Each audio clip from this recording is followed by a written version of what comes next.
Hi there, welcome to Meeting of Minds. This week, we're going to be talking about Generation Alpha and the future of fitness is in their hands. Following on from last week, when we were talking all about, when we were talking all about the generational influence of baby boomers, of Generation Y, of Generation Z, and obviously the millennial generation as well. We'll be defining the Generation Alpha in today's session.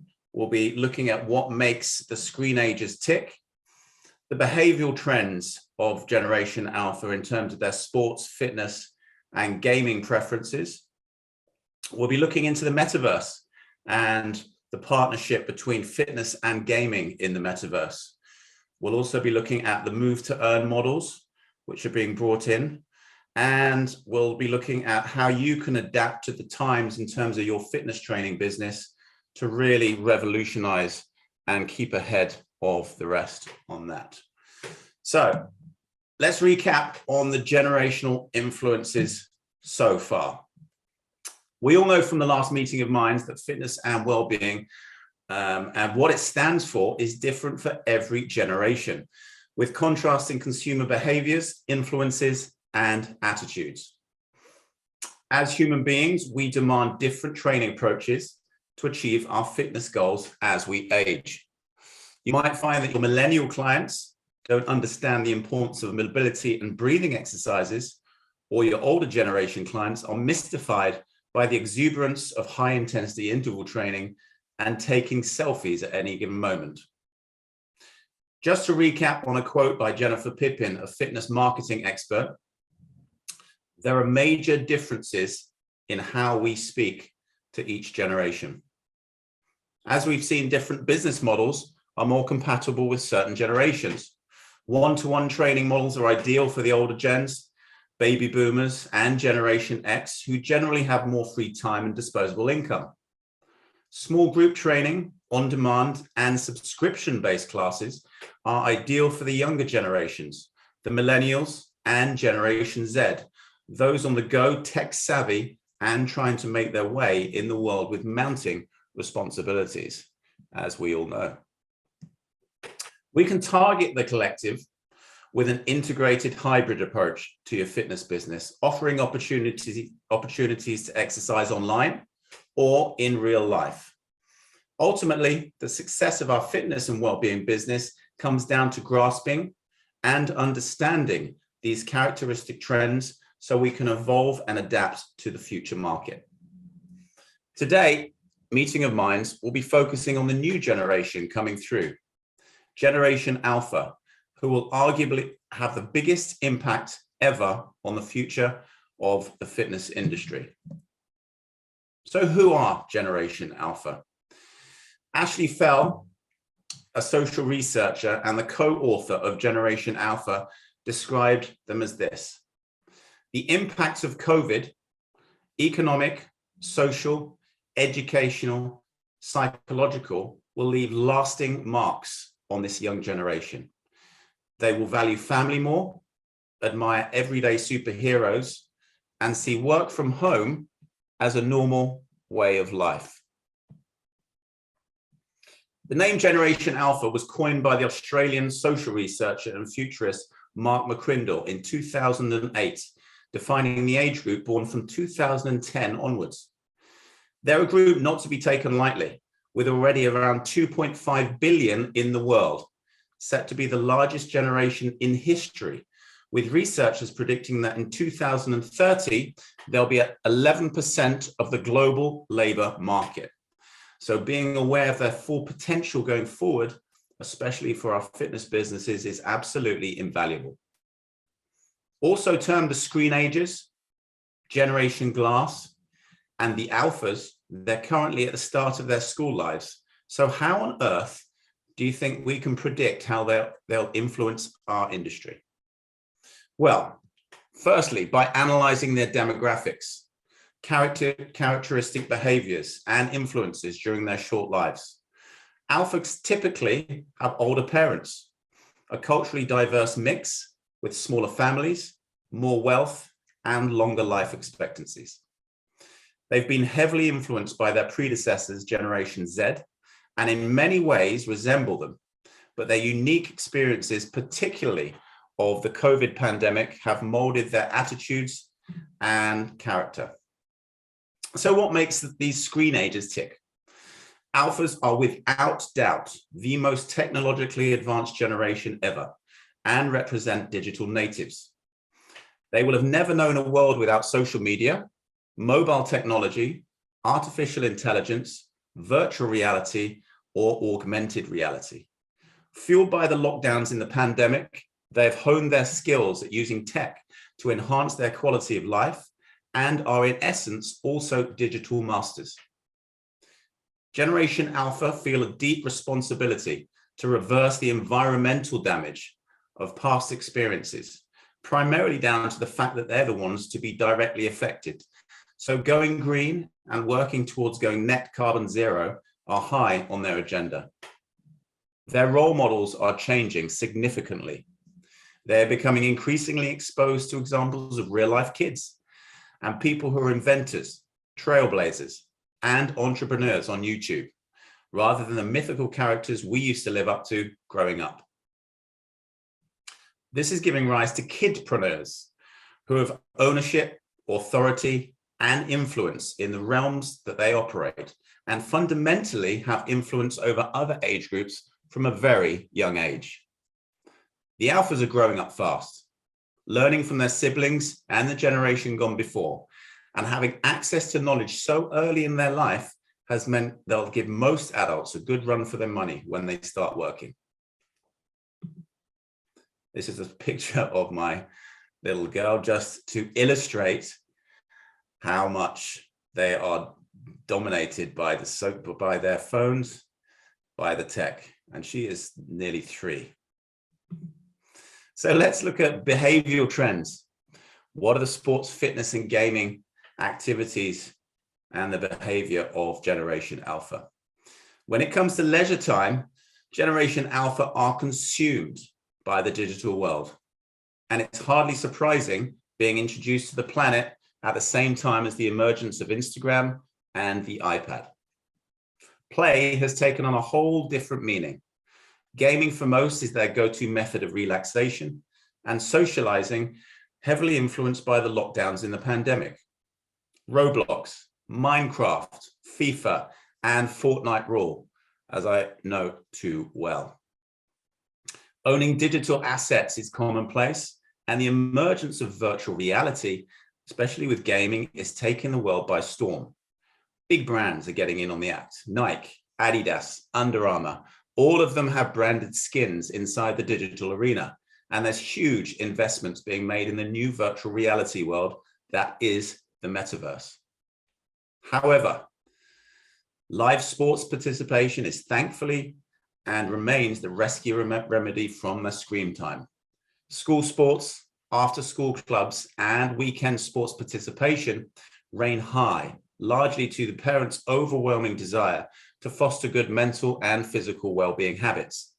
But there is an increasing trend with the older children in Generation Alpha turning to social media for sports and fitness inspiration, particularly on YouTube. With an internet-powered land of choice, with instant gratification, Generation Alpha's sporting interests now reach far beyond the mainstream sports of today. They now have access to a multitude of disciplines, which they can learn with consummate ease on YouTube, and fitness classes, thanks to a certain Joe Wicks, have emerged as a digital pastime in classrooms and bedrooms. Fitness and well-being is seen, like their predecessors, as a necessity, not a choice, from a very early age. And access to working out is literally now all about being on demand. But according to the World Health Organization, how did we get to a position where 81% of adolescents and 1 in 4 adults globally do not do enough physical activity, plus 50% of the global population has 1 or more chronic disease? This is where opportunity knocks.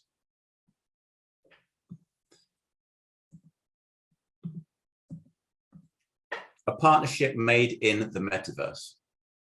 The fitness lifestyle and gaming habits of the younger generations, with their dependence on technology, are shaping the future of fitness and movement. The pandemic has undoubtedly given one almighty shove to the evolution of fitness tech, and it would be hard to imagine that we'd be this far advanced if social distancing measures hadn't been enforced across the world. Coupled with that, Facebook and Mark Zuckerberg's vision to map out the next generation platform called the Metaverse has sparked a partnership between fitness and gaming that had only been previously tinkered with in the form of Nintendo Wii. The Metaverse can be defined as a virtual reality space in which users can interact with a computer-generated environment and other users. Using the Metaverse, we are now seeing the cultural convergence between fitness and gaming, giving rise to exciting collaboration between fitness providers and the virtual reality world. By creating a presence in the Metaverse, we as fitness trainers and providers have the opportunity to broaden our appeal and take our services to a much wider and younger audience.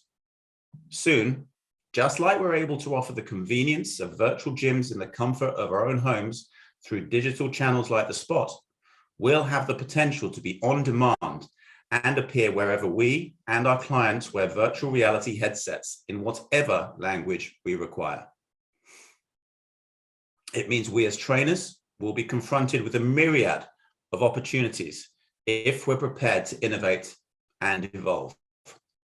Virtual reality fitness spaces will emerge in the Metaverse, allowing exercisers to interact with a computer-generated environment that will appear real life, comprising of virtual trainers.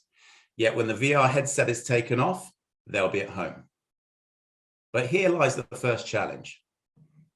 Virtual reality is 75% virtual, therefore requires a headset, which does present a barrier to entry. Augmented reality, on the other hand, is only 25% virtual, with no headset required, which is set to have an enormous reach, particularly in the fitness industry.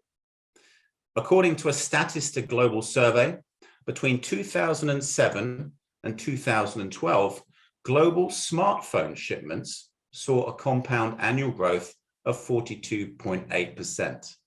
In comparison, mobile augmented reality is projected to reach a growth rate of 39% between 2019 and 2024, with AR media and content creation spending expected to hit 65% growth during that timeframe.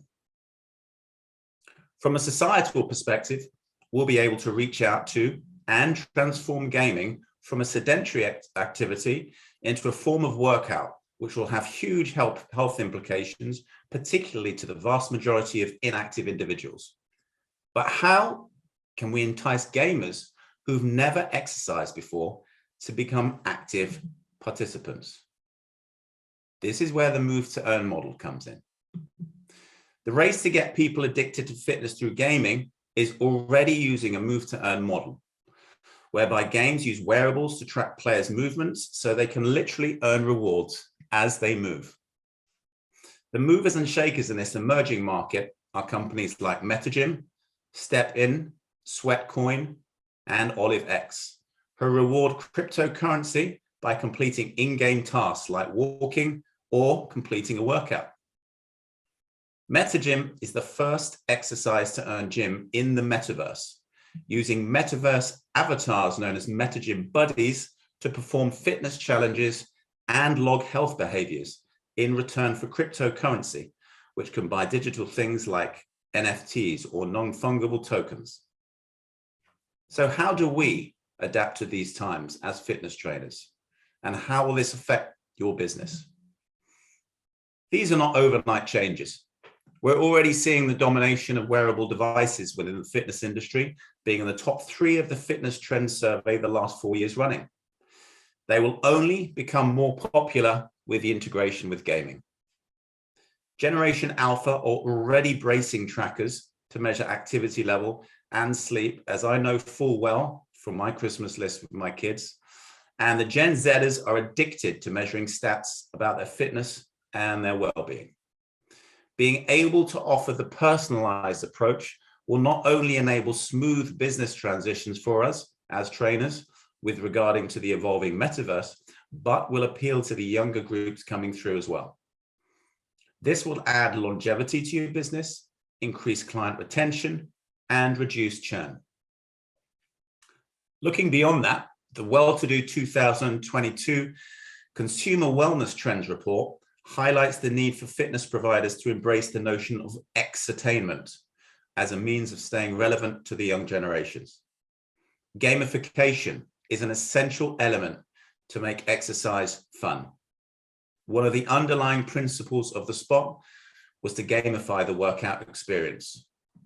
Orchestrating workouts tailored to specific target heart rate zones and setting time limits to reach those targets adds that fun factor, particularly in a group workout environment. Adopting the move to earn model into your business will incentivize behavior, keeping you cutting edge and fuel results.